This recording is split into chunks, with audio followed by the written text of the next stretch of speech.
Saya hanya membacakan apa yang tertulis. Bagian ayat ini tidak terdapat. Mas Nandar, Sebentar. izin. Aduh, Ini saya berapa menit ya selesaikan dulu. narasi Mas Nandar?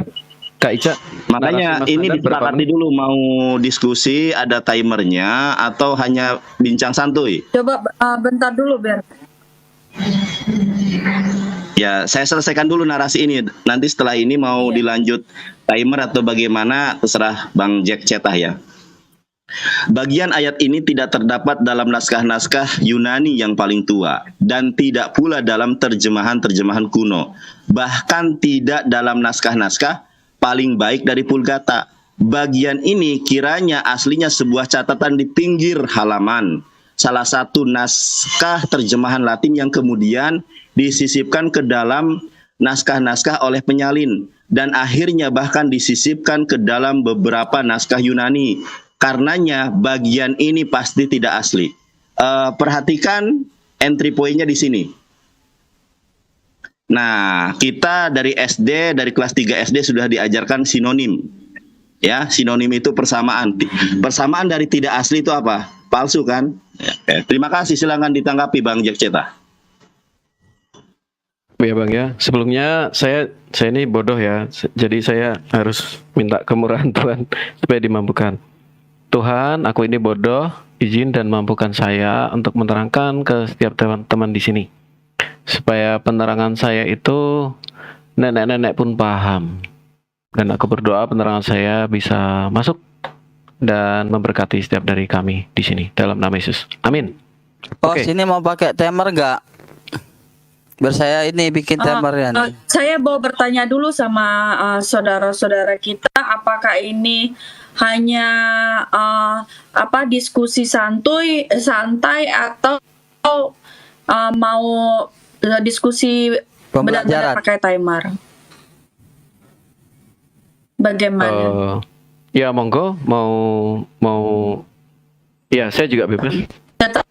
Arti Oh iya. Kalau santai kan kita berarti sama-sama Pakai timer aja kalau santai. ya. Soalnya kalau nggak santai nanti akan berbeda nanti panjang apa enggaknya nanti. Tapi Mas Nandar tadi narasinya pendek-pendek kok, bagus kok. Iya. Menurut saya kalau Iya, kita maksudnya bisa pada menjaga aja. mungkin kalau Lebih baik pakai timer Ya, 5 menit itu udah aman. Ya, Pak Nathanael pakai timer aja. Pak Nathanael sudah berkenan untuk menampilkan timernya. Lebih baik pakai timer biar nanti nggak ada interupsi begitu. Ya, 5 Oh, iya, menit siap. ya. Tapi nanti kalau membuka data bisa diberhentikan timernya.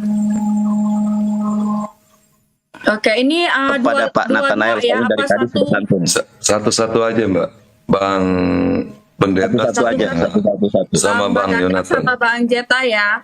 Saya mute aja. Oke. Siap. Enggak, kalau misalkan gitu nanti nggak enak sama yang lain, Abang, biar supaya tidak ada perselisih pahaman. Dengar di bawah aja ya, Bang Ini ya. baik Maaf ya. Siap. Siap. Pak Gema Islam baik, Terima kasih, Pak Bang. Nathanael baik. Oh, Oke. Oke, baik ya teman-teman. Dimulai ya timernya ya. Oh ya, silakan. Di bawah aja saya. Baik.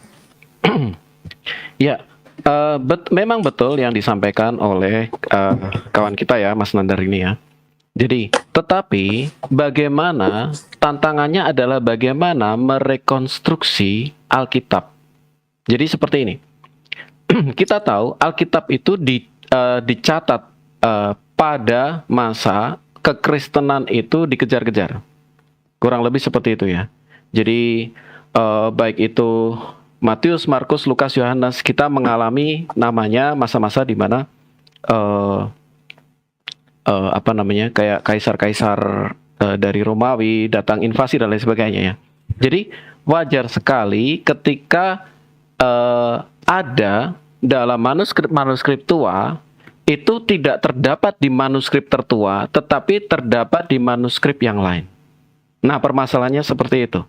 Nah, ketika dikatakan bahwa Vulgata yang abad kelima menjadi sumber dari 1 Yohanes 5 ayat 7, perlu kita ketahui bahwa ada naskah yang bernama Vetus Itala.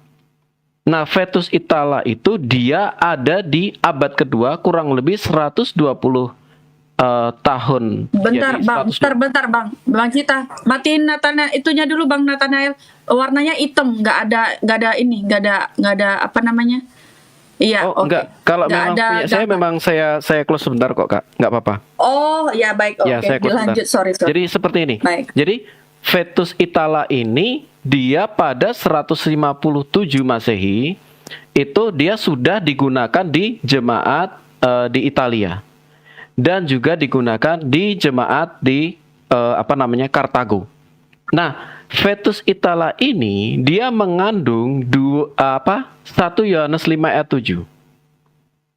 Jadi secara logika memang Alkitab kami menggunakan multilingual. Jadi kayak misalnya tulisan di atas salib Yesus itu menggunakan 3 bahasa, Latin, Yunani, dan Ibrani. Inilah Yesus Raja orang Yahudi. Nah, artinya apa? Memang sejak abad kedua atau kurang lebih 20 tahun setelah Rasul Yohanes wafat, tulisan Yohanes ini sudah diterjemahkan ke dalam bahasa Latin. Dan ini tersebar, bukti penyebarannya sampai ke Kartago, itu Afrika Utara, dan sampai kepada Italia. Nah, apakah ayat ini tidak ada? Maka kita bisa melihat bahwa pada kontroversi Unitarian dikatakan apa? Ada kurang lebih 500 uskup Katolik yang mereka menolak, mereka disuruh mengaku bahwa ayat ini tidak ada ketika kaum Arian berkuasa. Ingat, yang mengkanon Sinaiticus Vaticanus itu adalah Eusebius ya. Dia adalah seorang Arian. Nah, Arian tidak setuju dengan Trinitarian. Nah, kemudian apa yang disampaikan para uskup tadi, mereka dipaksa, kamu harus mengatakan bahwa ayat itu tidak ada. Nah, mereka mengatakan seperti ini, kami lebih baik mati kalau ayat itu tidak ada. Kami harus dipaksa untuk mengatakan sesuatu yang tidak benar. Kami lebih baik mati. Artinya apa? Ya, memang ayat itu ada. Kita bisa melihat kepada salah satu kutipan Athanasius ya. Athanasius pun mengutip seperti ini. Jadi banyak para bapak gereja yang mereka mengutip bahwa ayat itu sudah ada. Nah, seperti ini. Misalnya, Tertullianus.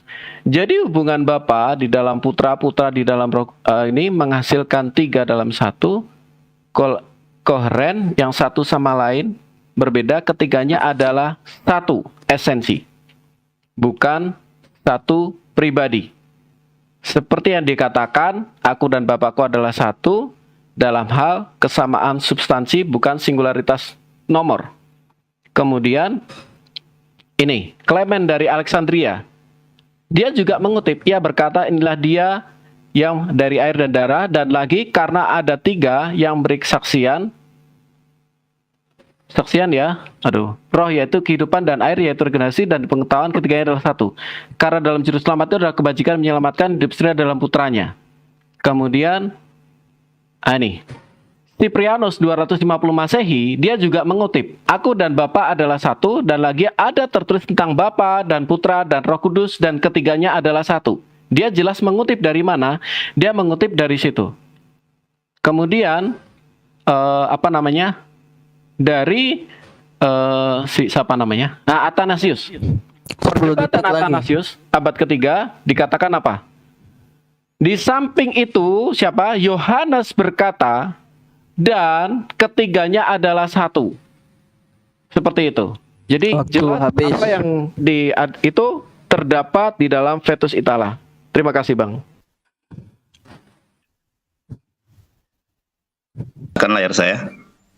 Baik. Aisyah. Baik. Ya. Iya, bentar Bang. Siap Kak Aisyah, santai aja Kak. Oke. Sudah dimulai waktu saya atau belum? Ayo, nanti 1, 2, 3. Oke, ini adalah data dari Sarapan Pagi Biblika ya, dari Ibu Rita Wahyu, pakar Ibrani ya. Kalau saya kan nggak pakar. Kalau Ibu Rita Wahyu pakar, salah satu tim penerjemahan Alkitab nih. Ibu Rita Wahyu luar biasa, cantik, cerdas, berkudung juga. Kita baca ya. Alkitab adalah firman yang maha benar, oleh sebab itu Alkitab harus benar dalam setiap statement maupun pencatatannya. Jikalau ada kesalahan sekecil apapun dalam pencatatan, ingat, dalam pencatatan Alkitab ataupun pertentangan-pertentangan antara bagian satu dengan bagian yang lain, maka pemberi Alkitab bukanlah Allah yang maha benar. Namun sayang sekali, ini ingat, namun sayang sekali kita sudah tidak memiliki teks Alkitab yang asli. Teks Alkitab yang asli sudah tidak dimiliki, atau autografa yang ditulis langsung oleh penulis kitab. Karenanya naskah autografa sudah hilang, rusak karena usia. Kita hanya memiliki salinan-salinannya. Dan yang menjadi persoalan adalah dari sekitar 5.000, bahkan saya temukan data 25.000 ya, lebih salinan atau yang biasa disebut sebagai manuskrip tidak memiliki kesamaan yang mutlak dalam penyalinannya. Catatan-catatan detailnya. Oleh karena itu, untuk mengedit, ingat, untuk mengedit manuskrip ya, MMS ini manuskrip tersebut menjadi sebuah kitab, para pengedit harus sungguh-sungguh dipimpin oleh Tuhan supaya hasilnya adalah firman Allah yang terpelihara otoritasnya. Nah, ternyata Alkitab ada yang mengedit, teman ya. Di antara para pengedit Alkitab ada 2 kelompok editor yang terkenal, yang mana hasil editannya banyak dipakai oleh orang Kristen di seluruh dunia saat ini. Mereka adalah Westcott Hort dan Desiderius Erasmus. Westcott Hort dan pengikutnya menghasilkan Alkitab Perjanjian Baru yang disebut Critical Text, sedangkan Desiderius Erasmus yang pengikutnya menghasilkan kitab PB yang disebut Textus Receptus. Dari 2 teks yang dihasilkan di atas ternyata memiliki perbedaan-perbedaan yang mencolok, yang mana critical text banyak melakukan penghapusan kata, perubahan arti kata-kata tertentu, ayat-ayat tertentu maupun bagian-bagian tertentu dalam Alkitab. Poinnya sudah ketangkap, mari kita buktikan. Ya, 1 Yohanes 5 ayat ke-7. Tadi tafsirannya sudah jelas ya, ayat itu tidak asli. Benar enggak? Kita lihat ya. Benar enggak? 1 Yohanes 5 ayat 7 di dalam original teksnya ada di dalam sorga Bapa, Firman, dan Roh Kudus, ketiganya adalah satu. Ternyata di dalam original teksnya ayatnya tidak sampai sini. Mana evangelis? Kita lihat ya di dalam Greek Bible online. Nah, di dalam Greek, di dalam the online Greek Bible, ternyata ayatnya sependek ini. Hoti treis eisen oi martu fointes. Hanya sampai sini. Jadi sebetulnya di dalam 1 Yohanes 5 ayat ke-7 itu sampai sini. Sebab ada 3 yang memberi kesaksian. Sampai di sini nih. Menurut original teksnya sampai di sini. Nah, apakah di dalam Kodeks Sinaiticus juga sama sampai di sini? Bahkan di dalam Kodeks Sinaiticus ada perbedaan. Di mana kita lihat ini. Ya, sebentar. Ini adalah Kodeks Sinaiticus ya. Sebentar ya, tadi saya bisa naikkan, kenapa sekarang nggak bisa naik ya? Nah, ini Kodeks Sinaiticus bisa saya pertanggungjawabkan ya. Di dalam Kodeks Sinaiticus 1 Yohanes 5 ayat ke-7 teman-teman, di sini tertulisnya ya sampai di sini tertulisnya meta oti oitreis es hein hoi martu frau. Sebentar. Ini berbeda loh tulisannya dengan yang di dalam the Greek Bible. Saya punya Alkitabnya, tuh berbeda nih. Kalau di sini martu fointes, kalau di dalam Kodeks Sinaiticus berbeda tulisannya. Martu row di sini. Martu row. Kok bisa beda? Ini dalam Kodeks Sinaiticus. Perbedaan tulisan ya dengan original teks di dalam Kodeks Vatikanus, oke lah, tidak jadi persoalan. Ya, sebetulnya jadi persoalan kalau kita melihat kepada penjelasan Ibu Rita Wahyu. Nah, teksnya berbeda, tapi yang lebih mencolok adalah baik di dalam Kodeks Sinaiticus yang sudah saya tunjukkan ini ya. Saya tidak mengerti ini kenapa nggak bisa dinaikkan ya. Biar saya tunjukkan, atau gini aja deh. Sebentar ya, saya tunjukkan ada buktinya. Kalau ini, nah ini dari sini ya, Kodeks Sinaiticus. Bapak-bapak, saudara-saudari yang terkasih, Kodeks Sinaiticus itu adalah kodeks tertua kedua. Karena ada Kodeks Vatikanus ditulis pada tahun 329 Masehi, sedangkan Kodeks Sinaiticus adalah ditulis pada tahun 360 Masehi. Ini yang berbahasa Yunani. Karena kenapa? Alkitab Perjanjian Baru diyakini, ingat, diyakini ditulis dalam bahasa Yunani. Jadi kalau misalnya ada yang mengatakan dari naskah yang tertua di abad kedua, konsensus di dalam ajaran Kristen ya bahwa Alkitab itu ditulis dalam bahasa Yunani. Ingat, konsensus di dalam para para teolog Kristen itu mengatakan bahwa Codex Sinaiticus, Codex Vaticanus adalah kodeks tertua dalam bahasa Yunani yang dianggap sebagai sebuah kitab suci yang ditulis dalam bahasa Yunani. Makanya kalau kita tanya kepada para pendeta, apa bahasa asli perjanjian lama? Ibrani. Apa bahasa asli perjanjian baru? Pasti dijawab Yunani, bukan Vulgata. Jadi kodeks tertua perjanjian baru itu adalah bahasa Yunani. Dan di dalam bahasa Yunani sendiri, Yohanes 1 Yohanes 5 ayat ke-7 hanya berhenti sampai di sini. Hoti terais esin hoi marturauntes. Iya, waktu Artinya habis, Bang. ada tiga. Oke, ada Waktunya tiga yang habis, memberikan Bang. kesaksian. Terima kasih.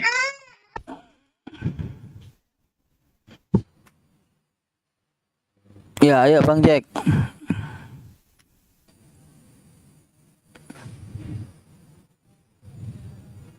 Suaranya Bang, mic-nya di apa dulu mic-nya? Oke. Jadi seperti ini Bang. Saya ulang lagi. Alkitab kami memang benar perjanjian lama ditulis dalam bahasa Ibrani, perjanjian baru dalam bahasa Yunani.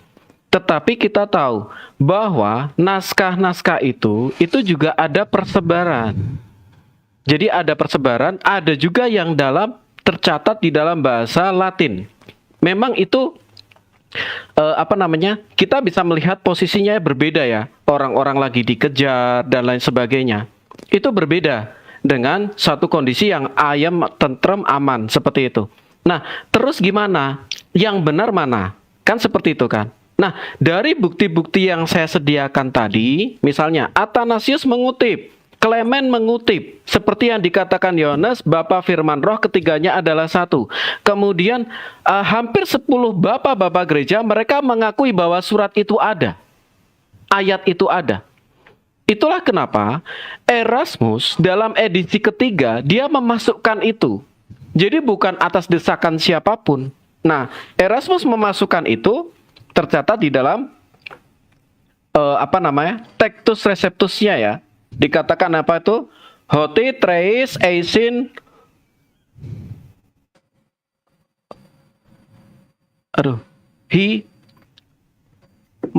Aku dari samping ini ya. Martu pontes en to orano Suaranya putus-putus ya. Oke. Ho patro hologos kai to hagio pneuma kai hoto hoi treis eis en eisin ya, treis en eisin. Jadi di dalam kenapa Erasmus memasukkan itu? Karena dia mempertimbangkan berbagai faktor tadi. Misalnya seperti ini. Apa yang dinyatakan oleh Bang Nandar tadi, Westcott Hort. Memang Westcott Hort itu mencatat manuskrip-manuskrip yang pendek. Seperti itu. Itu tidak serta-merta mengatakan bahwa Alkitab salah.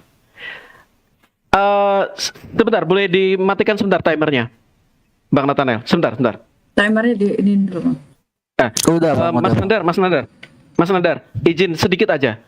Mas Nandar, ketika Mas Nandar mengatakan bahwa ketika ada sekecil apapun perbedaan, maka itu Alkitab salah. Tadi kan Mas Nandar mengutip dari Bu Rita ya. Boleh nggak nanti saya buktikan hal yang sama di Quran Abang? Dan takaran yang sama itu saya tunjukkan bahwa Abang berarti sekecil apapun perbedaan dalam Quran, maka Bang Nandar boleh mengakui bahwa Quran itu total salah. Boleh tidak? Saya akan buktikan. Saja diskusi nanti. Tadi buktikan saja. Baik. Terima kasih. Aku menganggap Abang tidak mau. Tidak apa-apa.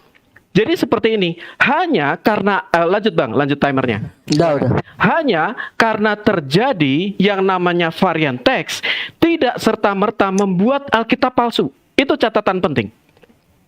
Karena ketika pertanyaan ini saya ulurkan ke Bang Nandar, saya selama 3 tahun ini saya selalu diskusi bicara varian Quran. Varian Quran. Bagaimana terjadi varian dalam Quran?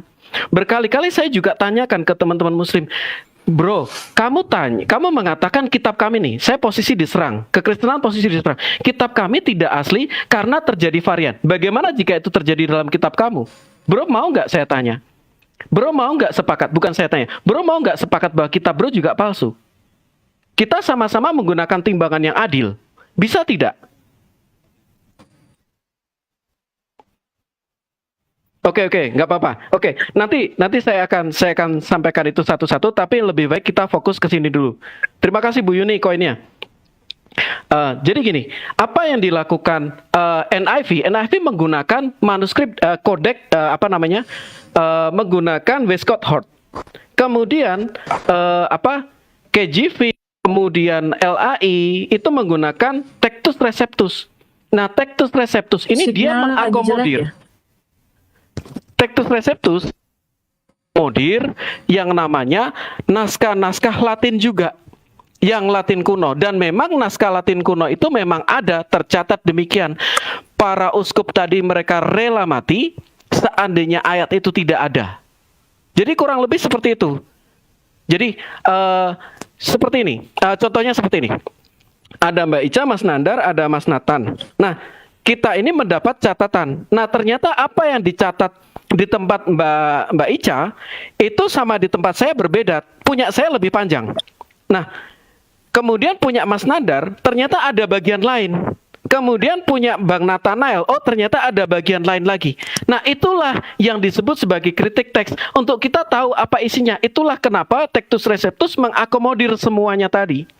Jadi apa yang menurut orang lain dikatakan palsu, ternyata itu ada catatannya. Tercatat di dalam manuskrip maksudnya di dalam Vetus Itala yang dia muncul di abad kedua. Jadi tidak bisa dikatakan bahwa ayat itu sisipan, ayat tambahan, kecuali memang kita mau tutup mata dengan keberadaan manuskrip-manuskrip Vetus Itala yang memang persebarannya, kalau secara kritik teks, persebarannya itu ada di 2 tempat yang jauh berbeda. Itu menunjukkan bahwa memang ayat itu ada. Nah, seperti itu. Jadi saya sudah jawab ya.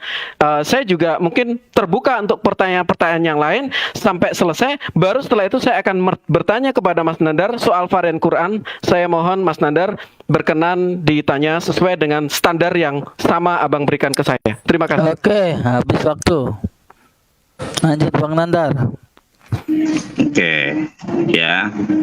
Kita berbicara tadi tentang Vetus Itala. Ingat, Vetus Itala itu apa, saudara? Itu Vetus Itala itu dikerjakan ini ya, Vetus Latina atau Vetus Itala. Bang Jack Ceta rupanya salah atau kurang tepat, ya. Kurang tepat merujuk sebuah rujukan. Ternyata itu bukan di abad kedua, saudara. Dikerjakan pada tahun 382 sampai 400 Masehi. Jadi lebih tua kodek kodek Vatikanus, bahkan kodek Sinaiticus lebih tua. Makanya kenapa sekonsensus dari bapak-bapak gereja bahwa bahasa Alkitab Perjanjian Baru itu adalah bahasa Yunani, karena kodeks tertuanya adalah bahasa Yunani. Begitu ya. Jadi bukan Vetus Latina. Dan satu hal teman-teman ya, di dalam Al-Qur'an varian teks Qiraah Sab'atul Ahruf itu dikonfirmasi oleh Rasulullah SAW. Jadi tidak ada ujug-ujug varian, tidak, tapi dikonfirmasi. Sedangkan penambahan pada ayat Alkitab itu tidak pernah dikonfirmasi oleh Yesus Kristus. Bahkan saya pastikan tidak ada data kalau Yesus berbahasa Yunani. Lalu kenapa Alkitab Perjanjian Baru kok ditulis dalam bahasa Yunani yang bukan merupakan bahasa verbal dari Yesus Kristus? Nah, saudara, kalau kita lihat Wahyu 22 ayat 18. Aku bersaksi kepada setiap orang yang mendengar perkataan-perkataan nubuatan dari kitab ini. Jika seorang menambahkan firman Tuhan atau kitab yang dianggap firman Tuhan oleh teman-teman atau rekan-rekan Kristen sudah sangat jelas loh. Jika seorang menambahkan sesuatu pada perkataan-perkataan ini, maka Allah akan menambahkan kepadanya malapetaka yang tertulis dalam kitab ini. Jadi sebetulnya penambahan ya, itu tidak boleh terjadi karena sudah diancam di dalam Wahyu 22 ayat 18. Masalah varian teks di dalam Al-Quran saya sudah paham betul. Tidak ada catatan dari para alim ulama baik di dalam mushaf waras ya, Al-Qolun, Hafaz, tidak ada catatan ini ayat palsu. Nggak ada di dalam konsepsi Islam dan iman ya. Kemudian bukan hanya perjanjian baru loh yang ditambahkan. Nanti saya akan bahas di Konsoferim ya. Itu di dalam perjanjian lama juga ada penambahan, ada perubahan. Nanti saya tunjukkan ayatnya. Kemudian di dalam naskah tertua hanya ada sebegini, ya, tidak ada sepanjang yang dikatakan di dalam 1 Yohanes 5 ayat 7. Makanya dikatakan di dalam ayat ini adalah ayat ini palsu atau tidak asli. Dan saudara-saudara harus paham di dalam Petrus Itala itu nih kita bacakan ya. Nah, tidak ada satu Alkitab Petrus Latina atau Petrus Itala utuh, karena yang ada hanyalah sekumpulan naskah Alkitab yang menunjukkan adanya terjemahan Latin sebelum terbitnya karya Hieronymus. Bahkan di atas ini itu dikatakan, nanti saya cari dulu ya, tadi saya sudah baca, itu bukan buku yang utuh, itu hanya lembaran-lembaran saja. Nah, pertanyaannya saya minta kepada Pak Cetah, di mana 1 Yohanes 5 ayat 7 tertulis di dalam Petrus Itala? Tunjukkan manuskripnya, tunjukkan MMS-nya. Karena disebutkan di dalam Petrus Itala atau Petrus Latina itu tidak memuat utuh. Jadi hanya lembaran-lembaran saja. Permasalahannya apakah 1 Yohanes 5 ayat ke-7 terdapat di dalam Petrus Latina? Tunjukkan ayatnya. Kalau 1 Yohanes 5 ayat 7 di dalam Vatikanus dan di dalam Kodeks Sinaiticus ada loh. Masalahnya hanya sampai sini. Yang kalau diartikan berhenti sampai di sini loh. Sebab ada 3 yang memberikan kesaksian. Lalu pertanyaannya, saya ulangi, di dalam sorga Bapa, Firman, dan Roh Kudus, dan ketiganya adalah satu. Di dalam Kodeks Itala tadi dikatakan itu naskahnya mana? Ya, coba tunjukkan naskahnya. Kalau naskah Kodeks Sinaiticus saya sudah tunjukkan. Nah, kita buka nih, mudah-mudahan masih ada waktu ya. Di dalam 1 Yohanes tuh, ini adalah Kodeks Sinaiticus ya. Tuntut saya kalau Kodeks Sinaiticus ini tidak valid ya, maksudnya karangan Muslim ya, tuntut. Ini karangan Kristen ya, atau buatan teman-teman Kristen. Kita lihat di dalam 1 Yohanes ya, 1 Yohanes nih, ini ya, 1 Yohanes 5 ayat 7. Tadi sudah saya tunjukkan ya. Oke. 1 Yohanes 5 ayat 7. Nah, di sini sudah sama tertulis ya. Mana tadi? Oke ya. Sudah sama tertulis. Bahkan berbeda, ada berbeda akhirannya. Nah, itu bagaimana? Coba tunjukkan Pak Ceta. Penambahan dan pengurangan ayat-ayat Alkitab sangat jelas loh. Loh, udah habis waktunya ya. Oke, terima kasih.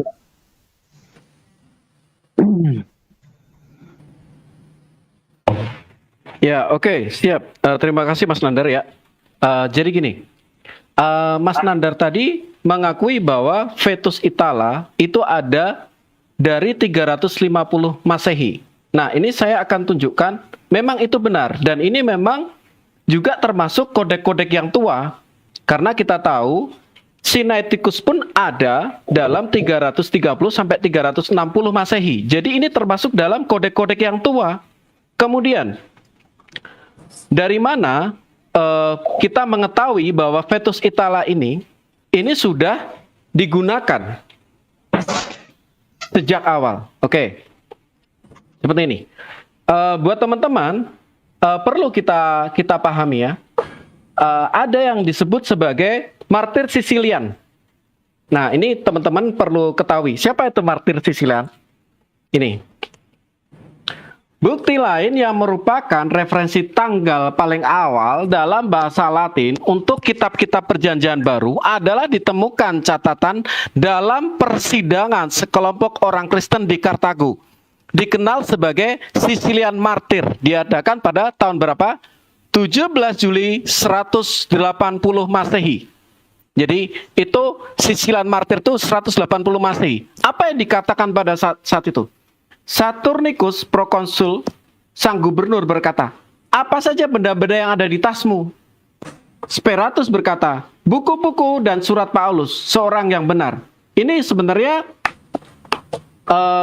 teks tanpa tanda baca dari balasan Speratus tampaknya menghubungkan keduanya. Buku dan surat untuk Paul telah disarankan bahwa koma harus ditempat buku-buku Injil. Kurang lebih seperti itu. Nah, ini adalah catatan Latin tertua dari serangkaian kisah pengadilan melibatkan orang-orang Kristen, kisah para martir, yang setiap tahun diperingati di Afrika Utara. Jadi, ternyata 180 Masehi mereka sudah menggunakan Alkitab Vetus Itala ini. Kami mengakui memang Vetus Itala ini berada dalam potongan-potongan. Kami mengakui. Tetapi kalau kita bicara kritik teks, maka kita tidak bisa melupakan itu. Itu tetap mengandung nilai sejarah. Itu tetap mengandung nilai bahwa memang peristiwa itu ada. Nah, kemudian saya lanjutkan ya. Bagaimana itu muncul di Eropa. Jadi pada waktu itu Sniffer mengatakan, Sniffer ya, dia seorang ahli Alkitab ya. Nih. Jauh sebelum Alkitab Latin Vulgata ditulis oleh Jerome abad keempat pada tahun 157 Masehi. Vetus Itala atau Vetus Latina atau Vetus Itala ternyata sudah beredar dan dipakai oleh orang-orang Kristen yang tinggal di lembah Vaudois di Italia Utara. Mereka dikenal sebagai jemaat Waldense, bukan kaum Waldo ya, bukan, beda, Peter Waldo beda. Nah, jemaat ini sudah ada sejak kapan? Tahun 120 Masehi. Nah, kemudian jemaat ini dapat melacak perjanjian baru mereka sampai ke zaman para rasul, dan Alkitab Vetus Latina dengan saksi yang serba dari segala zaman dari tulisan Sniffer bahwa 157 Masehi itu sudah ada. Hanya karena kodeks tertua usia 350 yang kurang lebih sama dengan kedua manuskrip Yunani tadi, itu tidak menunjukkan langsung gagal, itu hilang. Apalagi, saya tegaskan sekali lagi ya, bahwa para bapak gereja abad kedua, abad ketiga, mereka sudah sekali lagi mengutip itu. Jadi, hanya karena tidak terdapat dalam naskah Yunani, kita tidak serta-merta mengatakan bahwa oh itu totally hilang. Tidak. Kemudian, ini ya. Jadi, ini. Saya ulang ya, perkataan dari Athanasius sendiri. Athanasius dalam perdebatannya mengatakan seperti ini. Demikian pula bukan penebusan dosa yang diperoleh dengan permandian, menghidupkan dan menguduskan, tanpa itu tidak orang dapat melihat kerajaan surga. Suatu permandian diberikan kepada orang percaya dalam 3 kali nama terberkati, Bapak firman roh ya. Dan di samping itu, semua itu Yohanes berkata, dan ketiganya adalah satu. Dari mana dia mengutip ini? Nah, yang paling tepat adalah satu. Eusebius, dia adalah seorang Arian. Dan Eusebius inilah orang yang telah menghilangkan ini dari naskah-naskah Yunani. Kenapa? Dia adalah seorang Arian. Nah, kurang lebih seperti itu. Terima kasih. Ya, oke. Ayo Bang Nandar.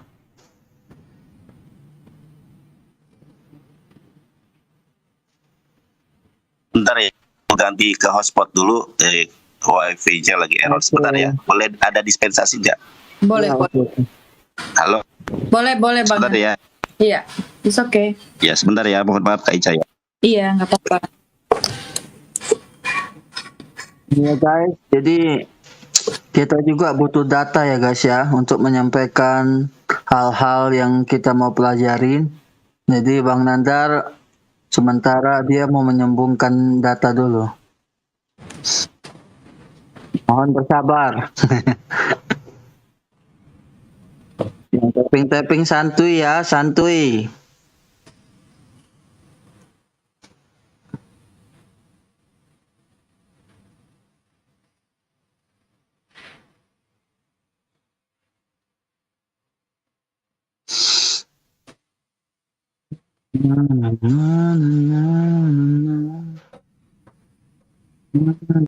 Oke, siap ya. Sorry ya, soal tadi Baik.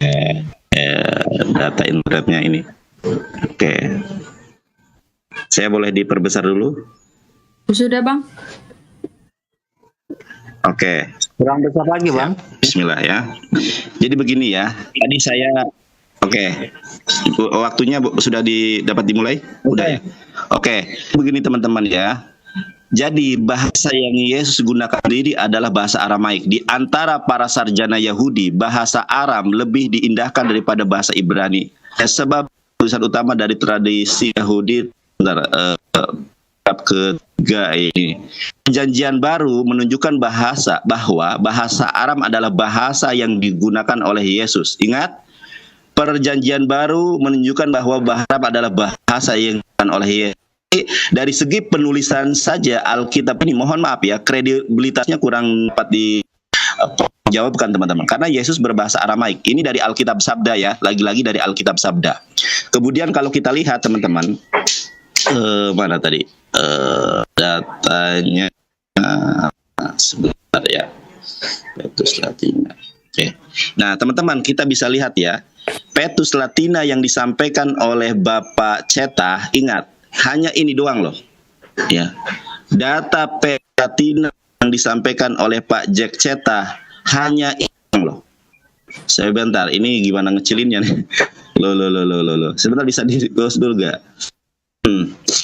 Ya, ini sebuah halaman dari kodek Petrus Latina ya. Hanya memuat Yohanes 16:23 ayat 30. Makanya saya data di mana 1 Yohanes 5 ayat ke-7 yang terdapat di dalam Petrus Latina. Tunjuknya, karena tahu saya Petrus Latina hanya memuat Yohanes 16 ayat 23 sampai 30. Makanya kenapa di dalam original teks, suara saya Bang sebenarnya di dalam original teks Bang. Jelas mas, aman. Nah, sampai ada 3 berikan kesaksian. Nah, hanya 3 ada yang memberi kesaksian. Lalu, dan kata-kata selanjutnya itu di dalam Vatikanus, di dalam Kodeks Sinaiticus, hanya sampai di kitab sendiri sudah saya sampaikan Wahyu 22:18 tuh sinyalnya welek. Saya tahu ya. Nah, Jelas kok, Mas. ini Aman, jika Mas. seorang Jelas. menambahkan, bahkan Ibu Rita Wahyu, ya, siap. Dalam ini ya, ini bukan omong kosong saya, ini dari Sarapan Pagi Biblika. Ibu Rita Wahyu ada WhatsApp-nya kalau punya, kalau mau kasih nomornya. Itu sangat jelas loh, bahwa kalau ada satu sedikit pun di dalam Alkitab itu adalah bukan dari firman Tuhan, dan penulisan, penambahan, pengeditan itu tanpa konfirmasi dari Yesus Kristus. Yesus tidak pernah mengenal bahasa Yunani. Lalu siapa yang mengkonfirmasi ini? Kalau kita boleh jujur, teman-teman, ketika saya berdiskusi masalah original teks ya, masalah keautentisitasan Alkitab, mereka hanya mengatakan kami dapat bimbingan Roh Kudus. Kami dapat bimbingan Roh Kudus. Sementara tidak ada konfirmasi dari Yesus ketika ada perselisihan pendapat tertulisan ini. Bagi masih oleh Yesus, Kodeks Sinaiticus saja ditulis pada tahun 309 paling tua itu bahasa Yunani. Kodeks Sinaiticus 360 Masehi. Bayangkan ya, 289 tahun setelah kenaikan Yesus baru ditulis, dan tidak tahu kita gini. Kodeks Sinaiticus itu di dalam kodeks yang namanya kodeks baik Sinaiticus ataupun Vatikanus itu sinonimnya di dalam bahasa Indonesia itu adalah buku, dalam Arab mushaf. Kalau dalam bahasa Inggris adalah the book atau book. Nah, teman-teman tahu tidak kodeks itu tersusun dari mana? Dari papirus, dari perkamen, dari fragmen. Permasalahannya yang nulis perkamen itu siapa? Tidak diketahui. Bagaimana kredibilitas si penulis itu juga tidak diketahui. Makanya saya menekankan satu titik tekan kepada Pak Jack Cetah yang mengatakan bahwa 1 Yohanes 5 ayat ke-7, saya ulangi ya, saya minta tanggung jawabnya dari Bapak yang mengatakan itu penambahan dari Petrus Latina, mintahnya ya, bahan itu dalam kode dalam kodek Petrus Latina itu di mana loh? Manuskripnya di mana? Coba aku pengen tahu nih, dari kodek Latina itu atau kode Petrus Itala itu di mana? Karena yang ada hanyalah Yohanes 16:23 ayat 30, bukan 1 Yohanes 5 ayat 7. saya pengen minta nih, ini datanya valid ya dari kekristenan itu sendiri, makanya saya minta datanya. Kalau ada data pembanding, saya siap mendengarkan. Nah, kalau di dalam Al-Quran jelas, inna nahnu nazalna dzikra wa inna lahu lahafidhun. Allah lah yang menurunkan Al-Quran, maka Allah lah yang menjaganya. Kenapa Al-Quran terjaga? Bukan dengan manuskrip. Al-Quran terjaga dengan sistem yaitu apa oleh puluhan manusia di dunia ini, saudara-saudari yang terkasih. Terima kasih. Oke. Oke, siap. Boleh dinaikkan? Oke, terima kasih Bang.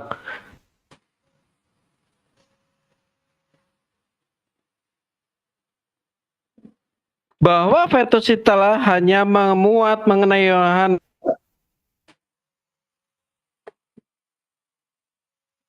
Putus-putus Bang Jack. Nggak ada Bantuin suaranya. tap-tap layar ya teman-teman ya, tap-tap layarnya biar supaya di atas lebih bagus ya. Signalnya Kak bagus ya. Iya. Signalnya lagi nggak. Aduh, maaf ini Nggak apa-apa. kelempar saya. Bantuin tap-tap layar ya teman-teman ya, saudara-saudari terkasih ya, biar di atas anteng. Ya, oke, udah ya. Iya, Oke, jaringan. terima kasih Kak. Oke, buat teman-teman saya jangan dikasih koin ya, nggak usah dikasih. Terima kasih. Oke, saya lanjut ya. Jadi seperti ini Bang, Mas Nandar tadi, puji Tuhan mengatakan bahwa Vertusitala hanya memuat Yohanes setahu saya, ya. Jadi pagi ini saya mohon maaf Mas Nandar, klaim Anda keliru. Ini ya, saya tunjukkan.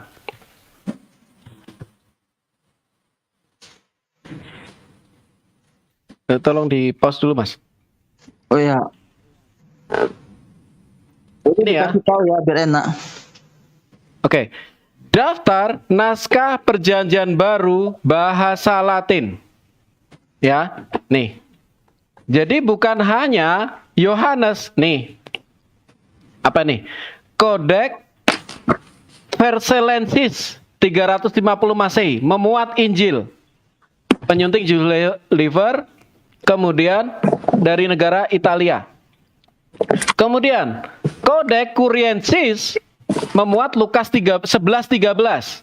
Jadi bukan hanya Injil Yohanes, Codex Armacanus ini Latin ya, memuat Perjanjian Baru. Timer bang. Bang Oke, Nathanael. udah. Oh iya, oke. Maaf timernya nih. Maaf ya, maaf. Oke, maaf teman-teman. Nanti saya berhenti sebentar, nggak apa-apa. Saya lebih dulu dari timer, nggak apa-apa. Jadi, nah ini adalah isinya. Tidak hanya melulu yang disampaikan Mas Nandar tadi. Jadi mohon maaf, klaim Mas Nandar, izin ya Mas, itu keliru. Kemudian, jadi ada Injil, ada Lukas, ada Perjanjian Baru, ada Injil, ada Lukas, ada Kisah Rasul, Paulus, surat-surat surat-surat apa namanya yang disebut kepada ini ya. Kemudian Wahyu, surat-surat Paulus, surat Wahyu, Injil, Kisah Rasul, Paulus, Yakobus, Matius, Wahyu. Nah, bahkan menguat apa? 1 Yohanes. Kita lihat apa? Codex Floriacensis 450 Masehi. Dia memuat 1 Yohanes. Oke ya, kita lanjut ya. Kemudian ada Markus, Lukas, Yohanes. Jadi nggak hanya cuma Yohanes Mas Nandar. Mohon maaf nih Mas Nandar. Nah, ini juga dikonfirmasi lagi. Ternyata Yakobus, 1 Petrus, 1 Yohanes, 2 Yohanes, 3 Yohanes. Itu juga ada di dalam Codex Legionensis 650 Masehi. Yang tadi 450 Masehi, juga sekarang 650 Masehi. Jadi pertama, klaim Mas Nandar tadi kita buktikan bersama-sama keliru. Jadi bukan hanya surat Yohanes saja. Jadi ternyata ada banyak surat-surat lain yang memang dalam bahasa Latin kuno. Nah, terus apa namanya? Menjawab tuduhan bahwa bahasa Aram dipakai Yesus. Kenapa Perjanjian Baru dipakai bahasa Yunani? Nah, misalnya seperti itu ya. Saya jawab, Alkitab itu menggunakan apa? Yang disebut multilingual. Kami terbiasa dengan budaya multilingual. Kami tidak terbiasa dengan budaya hanya satu bahasa. Seperti itu. Dan sekali lagi, bagaimana naskah-naskah itu disusun? Nah, ini teman-teman perlu tahu. Saya tadi umpamakan, apa yang di tempat Mbak Ica ternyata nggak ada, di tempat saya ada. Nah, inilah yang disebut, upaya yang disebut, kita tahu bagaimana naskah asli. Disitulah yang disebut sebagai critical text. Seperti itu. Jadi, sekali lagi ya, mohon maaf Mas Nandar tadi keliru. Secara jelas ya. Jadi kemudian pernyataan bahwa kredibilitas tidak diketahui, ini satu pernyataan yang hanya semacam negasi saja. Nah, kurang lebih seperti itu, hanya semacam negasi. Kenapa? Karena jelas para bapak gereja ya dalam perdebatan Athanasius abad ketiga dia sudah mengatakan. Di samping itu Yohanes berkata, dan ketiganya adalah satu. Origen abad kedua, Origen itu abad berapa ya? Kedua atau ketiga ya? Dia mengatakan, Roh Kudus Tuhan Allah kita adalah 3 persona karena ketiganya adalah satu. Itu yang dikatakan oleh Origen. Kemudian Cassiodorus, di bumi 3 misteri memberi kesaksian, air, darah, dan roh yang telah digenapi kita baca dalam beritaan Tuhan. Di surga adalah Sang Bapa, Sang Putra, dan Sang Roh Kudus, dan ketiganya adalah apa? Satu Allah. Ini yang namanya sebagai Tritunggal. Jadi ayat mengenai Tritunggal ada di dalam Alkitab kami. Dan ayat mengenai Tritunggal juga bagaimana onoma atau itu juga ada di dalam perkataan Yesus. Yesus mengatakan seperti ini.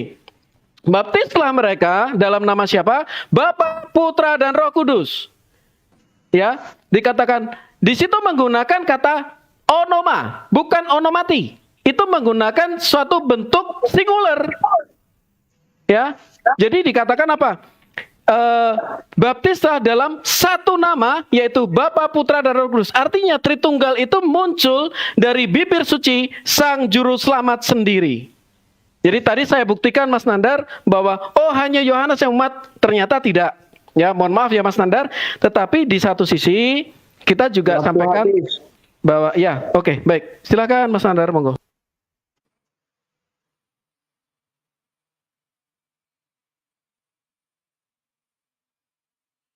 Mute-nya Bang.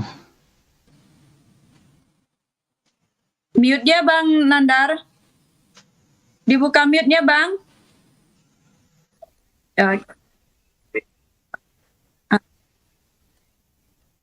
Iya. Baik sedang buka data ataupun tidak data jangan di pause, karena dari kejadian kemarin ketika di pause itu lupa melanjutkan sehingga ada pihak yang dirugikan. Hal ini tadi saya. Jadi baik saya sedang buka data, Ceta sedang buka data, jangan di karena kelupaan biasa. Saking asiknya nyimak akhirnya kelupaan. Ya, Nas.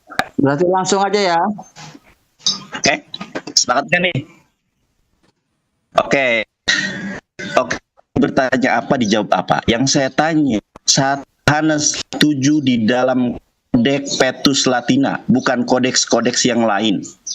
Kalau berbicara tentang kodeks yang lain, kan sudah disampaikan oleh Ibu Wahyu di dalam pengampu Dr. Edi Veter VSD, sudah sangat dijelaskan di sini.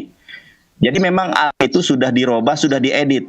Di antara para pengedit Alkitab ada 2 kelompok editor yang terkenal. Mereka ada Scott Hott, bla bla bla. Saya tadi untuk mengefisiensikan waktu. Dari 2 teks yang dihasil atas, ternyata memiliki perbedaan yang mencolok. Mana critical text banyak memesankan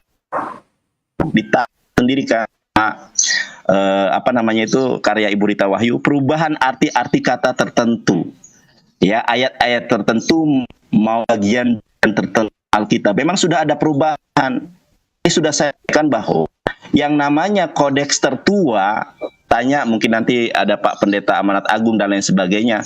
Kodeks tua yang diakui oleh teman-teman Kristen itu adalah kodeks Vatikan bahasa Yunani dan Sinaiticus dalam bahasa Yunani juga. Itu bahasa Yunani semua. Diakui sebagai kodeks tertua dalam bahasa Yunani. Kenapa? Ketika kita bertanya apa bahasa asli perjanjian baru, serempak. ya teman-teman akan mengatakan perjanjian baru bahasa Yunani. Karena kodenya tetap Yunani, bukan bahasa Latin. Tadi yang disampaikan tahun 400, tahun 500. Saya tidak menafikan itu. Memang ada penambahan. Nih, kita wahyu ya. Menguji dalam Alkitab tadi sudah sangat dijelaskan. Yang saya tanyakan ini loh. Tadi kan Pak Cetah mengatakan ada di dalam Codex Petrus Latina. Nah, yang saya tanya ininya loh. Ini nih, manuskripnya mana yang memuat yang memuat 1 Yohanes 5 ayat 7 di mana? Ternyata teman-teman, Codex Petrus Latina Petrus itu buku tua 382 sampai 400, lebih tua Codex Vatikanus. Vatikan itu disusun pada 329 Masehi. Lebih tua loh. Makanya tafsir yang otoritatif ya. Saya kan bukan ahli kitab, bukan ahli bahasa. Saya hanya membacakan sesuai dengan para ahli Alkitab. Nih, tafsiran catatan dari 1 Yohanes 5 ayat 7. Ini yang menulis ini bukan orang kaleng-kaleng, bisa bahasa Arab, bisa bahasa Ibrani, Yunani, ya, dari pihak AI. Nah, kalau Anda menyalahkan saya, berarti secara otomatis Anda menyalahkan LAI. Di sini sangat jelas dikatakan ya, karenanya bagian ini pasti tidak asli. Ini sinyal saya lagi kurang bagus ya, muter-muter nih. Saudara terkasih, apakah sinyal saya terdengar suara saya? Jelas Mas, aman Mas, jelas. Aica, Jelas ya. Tadi ada sedikit aman ya. putus koneksinya, Ini ya, Bang. bagian ini pasti tidak. Iya, putus Bang. berarti harus kalau kita nggak usah. Putus-putus, Bang. Matiin dulu, Pak. Bapak, maaf. Data dari Alkitab, aduh. Matiin dulu timernya, Pak, biar dibenerin dulu itunya signalnya. Udah. Oke, terima kasih Pak Nathan. Oke. Kalau udah oke bilang ya Bang ya. Sekarang sudah bagus belum? Masih ini sih Enggak, masih sekarang agak suara sedikit, saya bagus belum? masih sedikit ini Bang. Oke. Oh, ya, aduh, saya mungkin kuota saya habis. Bentar ya. Iya. Pakai hotspot juga ini ya. Kalau nggak hujan di sini ya. Halo. Aman Mas. Aduh, aman. putus-putus. Nggak apa-apa, Gimana? dilanjutkan nanti nggak apa-apa. Bentar ya. Bentar ya. Ini dulu deh, aku mau pakai hotspot. Iya, turun dulu Hotspot baru nanti istriku. saya naikin lagi ya. Ya, boleh nggak? Boleh. Turun dulu ya. Ya, bentar ya. Biar aman dan kondusif.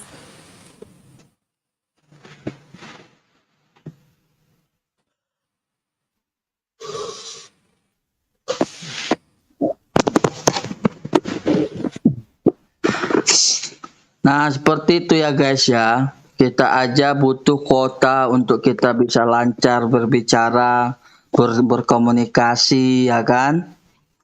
Jadi kalau kita mau menuju kepada hal-hal yang baik, ya kita juga butuh namanya pembelajaran. Ya, teman-teman semuanya ya. Belajarlah dengan santuy. Yang tapping juga santuy ya, jangan ini ya. Tidak ada memihak kemana-mana ya.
Ya diingatkan dibantu tap-tap layarnya ya saudara-saudara, sama di-share ya. Ya, mantap Mas. Halo, Mantap. Ya, Aicha. mantap. Baca, Oke, baca bang. mantap. Halo, halo. Jadi ada dispensasi nggak waktu saya tadi? Waktu Ada, putus-putus itu menit ke Ada. berapa ya? 1 menit sih kita kasih bang. Enggak, suara saya.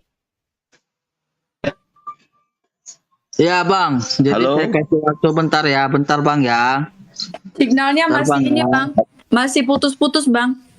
Iya, iya. Iya, iya.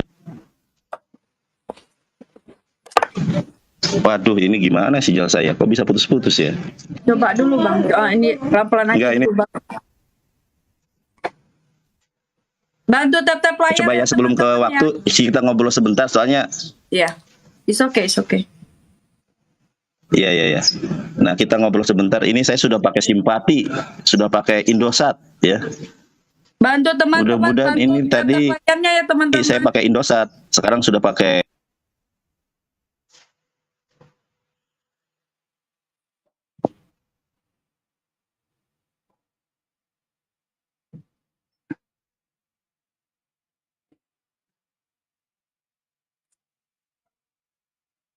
Gimana Kak Ica? Halo? Oke, oke. 1, 2. Coba. Kok wajah saya yang kelihatan?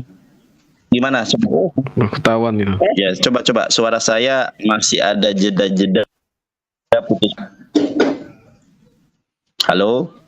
Oke, bang. Ya coba ngobrol bang. Oke. Sudah. Ngobrol dulu coba.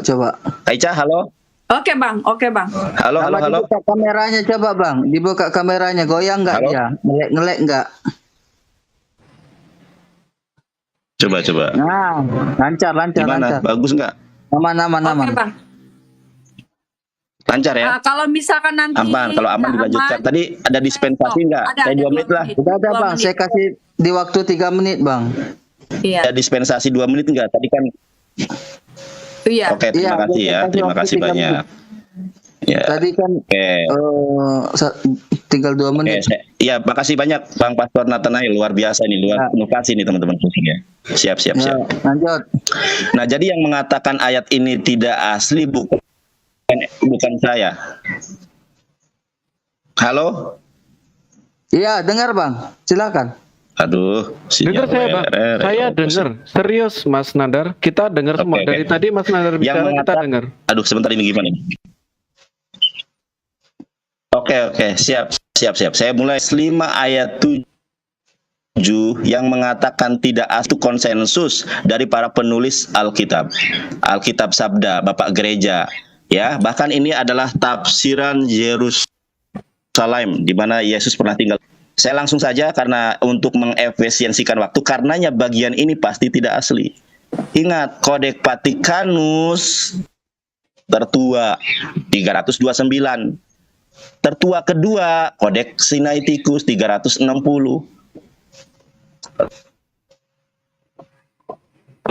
Petrus Latina yang ditulis pada tahun 182 sampai 400, kok ada tambahan. Nah, seperti yang kita tahu, kodeks itu ditulis, rujukannya adalah papirus, semen. Nah, salah satu contohnya papirus, ya, ini sebetulnya kalau papirus itu tidak utuh satu ini ya, boleh juga lah dikatakan papirus.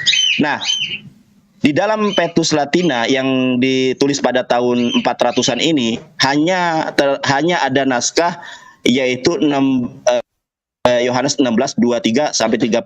Pertanyaannya Pak, ini pertanyaan saya.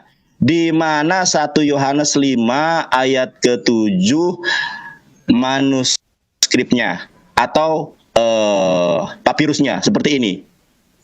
Nah, kalaupun Bapak sanggup untuk menunjukkan, ini ditulis ditambahkan setelah 382, sedangkan Kodeks Vatikanus 329 dan tidak memuat Bapa, Anak dan Roh Kudus dan ketiganya satu. Hanya sampai hoti treis estin hoi marturauntes.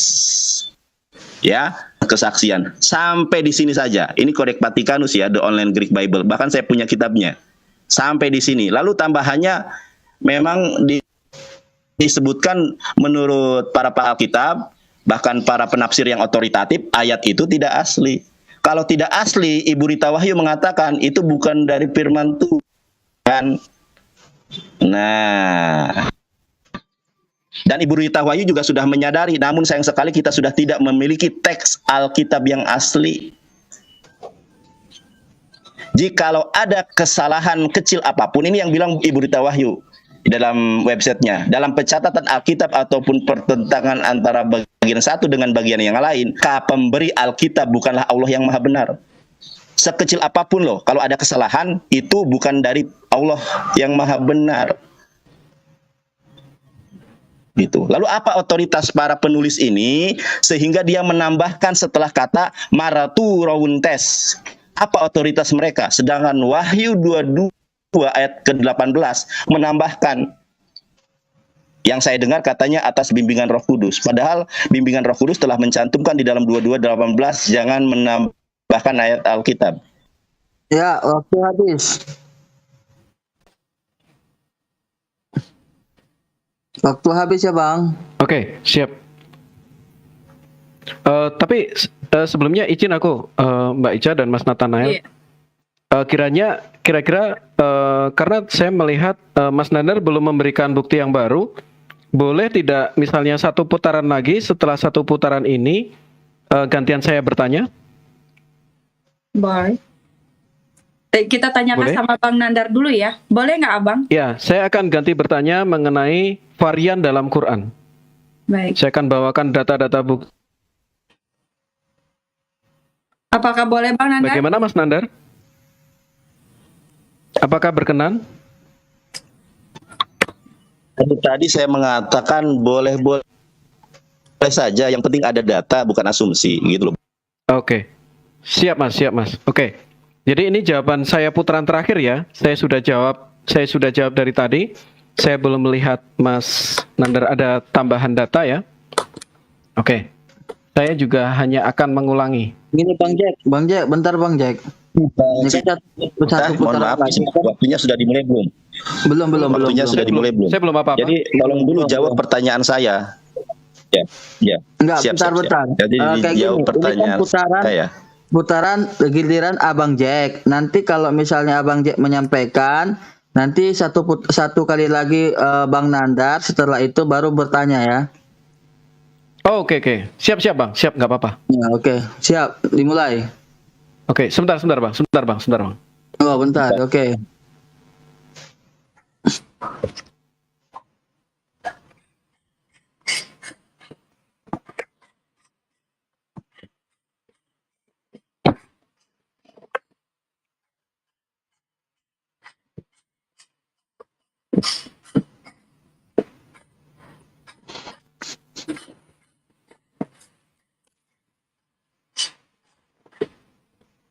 Ya, oke, siap.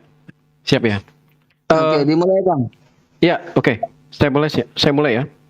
Jadi sekali lagi saya perlu tegaskan. Tadi Mas Nandar mengatakan bahwa hanya itu tok, Yohanes tok, berdasarkan sepenggal data dari Bu Rita Wahyu. Nah, ini yang mohon maaf ya Mas Nandar. Sekali lagi, kita kan harus melihatnya seperti burung ya. Burung kan melihat dari atas, jadi kan ada bird view itu lebih luas daripada frog view. Nah, misalnya seperti itu ya. Nah, ini Vetus Latina. Kita buka daftar naskah perjanjian baru bahasa Latin. Atau apa? Vetus Latina. Apa aja isinya? Saya ulangi lagi. Kodek apa ini? Varselensis 350 Masehi. Nah, hanya karena ini berasal dari 350 Masehi, ini tidak serta-merta menghapus semua data bahwa dia berasal dari abad pertama. Abad-abad awal gitu. Tidak bisa. Kenapa? Karena 350 Masehi itu menunjukkan salinan dari salinan. Sama seperti yang Abang katakan tadi, berbicara mengenai Codex Vaticanus, Codex Sinaiticus, semua itu salinan dari salinan, Bang. Kenapa bisa seperti itu? Karena yang namanya papirus itu rawan. Dia memang memiliki yang namanya kemampuan, tapi kebertahanannya yang namanya papirus itu beda dengan data digital. Nah, pada waktu itu belum ada data digital. Itulah kenapa jelas apa yang kita sampaikan saat ini meskipun berasal dari 350 bukan berarti kita menafikan itu tidak ada di abad-abad awal. Seperti itu. Bahkan sekali lagi ya, kalau itu tidak ada, maka para bapak gereja ingat, Clement itu abad kedua loh. Sebentar. Sorry, Origen itu abad kedua.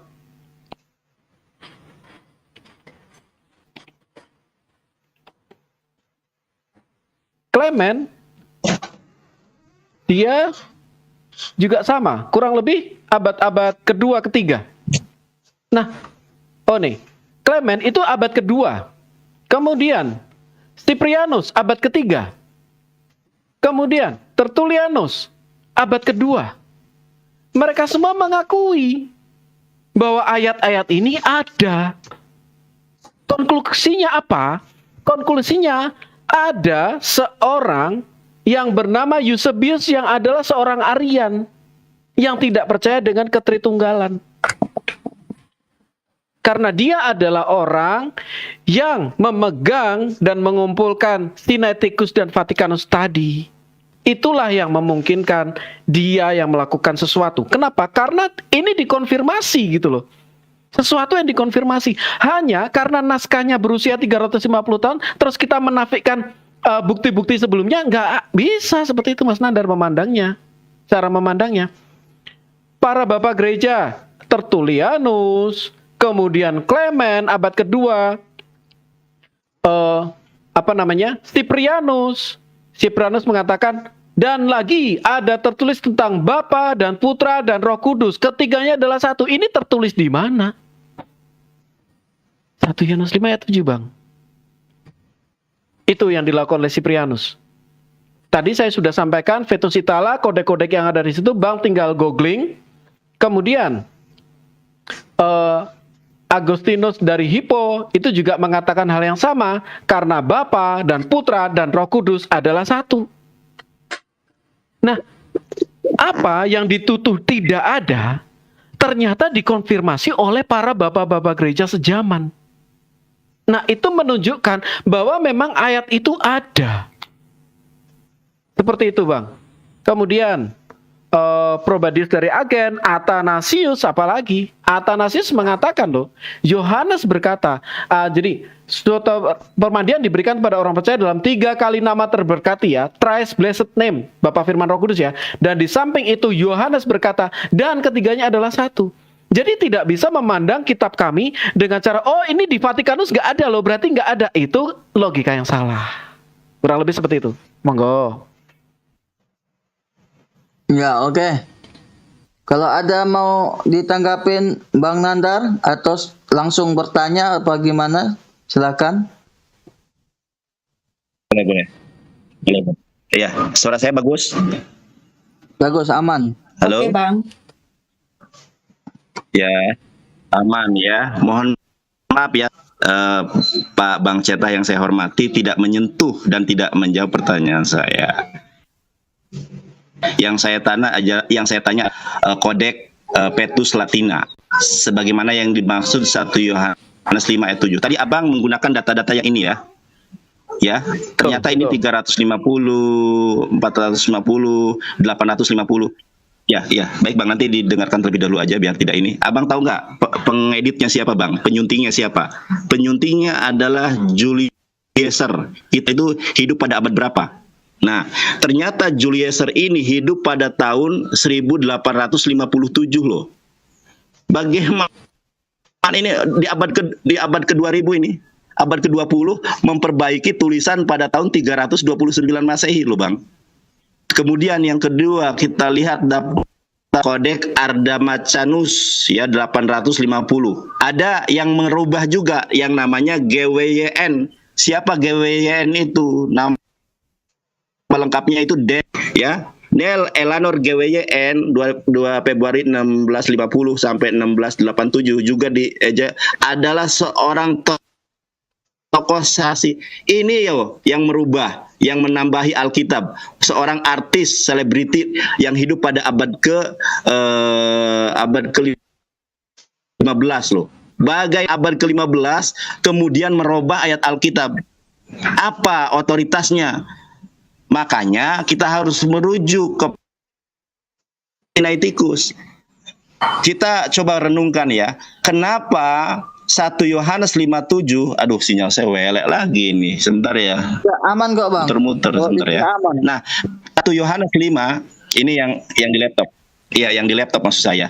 Kenapa otoritas Alkitab mengatakan ayat itu tidak asli? Karena yang menyunting, kita lihat nih arti kata penyunting ya.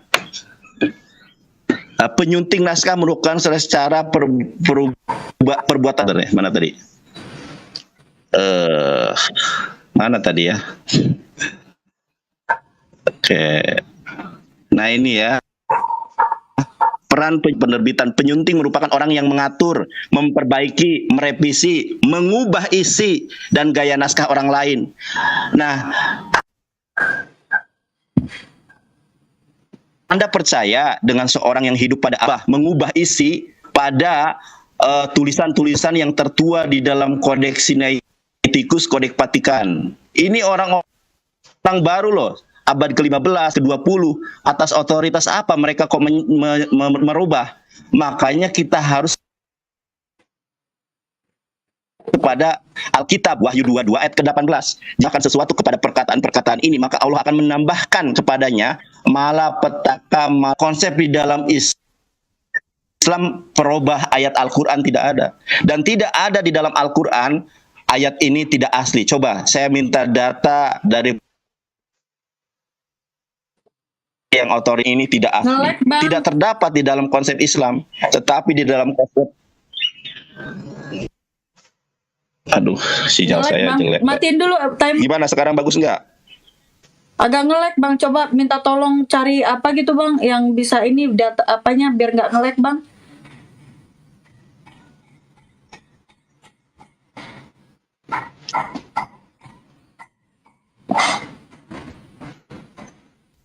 Mana masih nge-lag nggak? Kok heran saya udah ganti-ganti. Kalau suara sih enggak bang, cuman data itunya, saya di report ini. kameranya. Hah? Kalau suara nggak terlalu, cuman Kameranya. Masa nggak ada tertulis di situ? ada tapi patah-patah bang. Buram. Gimana sekarang? Bagus nggak? Patah-patah. Aduh, gimana ya? Gak apa-apa. Ini saya lagi di rumah, memang biasanya saya di studio gitu kan. Ya, ya coba aja bang. Jelek banget tuh, enak ya diskusinya, lancar. Halo. Dikasih tahu.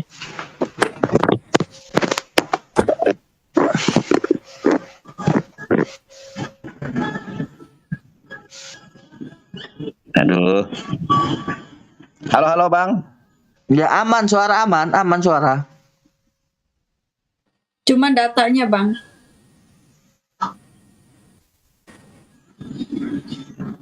Nah, udah aman nih. Nah sekarang bagus. Perasaan di sini ada tertulis, ada apa? Ada terlihat loh. Ya ada. Lanjut. Halo? Ya lanjut bang. Aduh, cucu sinyal WLR.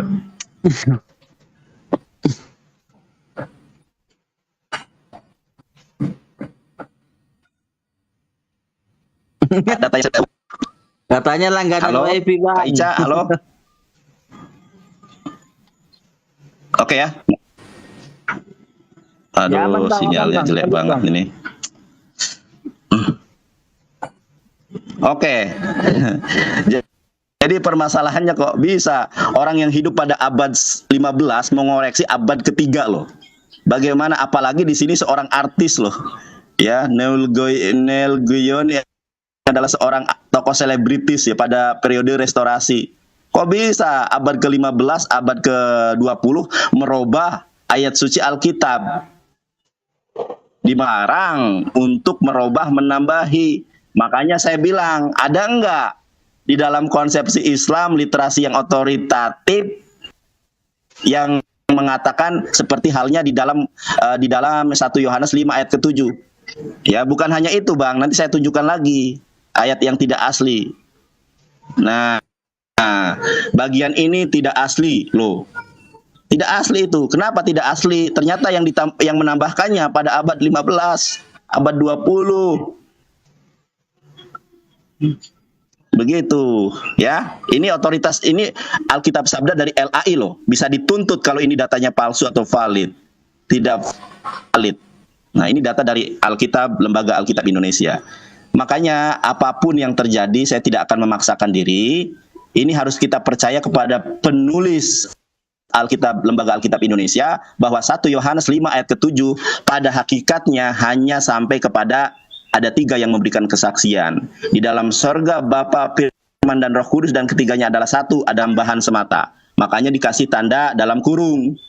Kemudian tafsirannya ayat ini tidak asli. Yang namanya tidak asli di dalam KBBI itu